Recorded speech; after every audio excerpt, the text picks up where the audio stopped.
May assistant.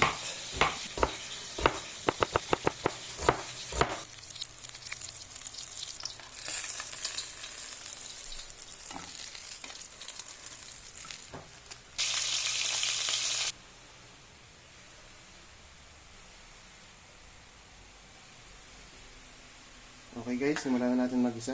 Bali, ginamit natin yung mantika na nagpirtuhan natin sa salmon para hindi naman sayang, ano?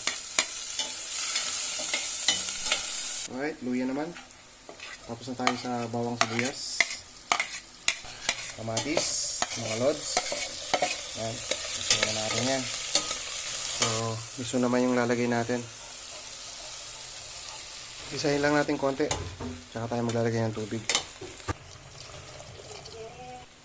So, lagay na natin yung salmon. Yan. Ganda ng salmon, no? Fresh. Alright. Okay, lagay na natin sili at ang pechay. Wala kasi tayong nabiling mustasa, mga lods. So, kaya pechay ang ginamit natin. So, pwede naman yan. Okay. Ito na ang ating sinigang sa miso na ulo ng salmon.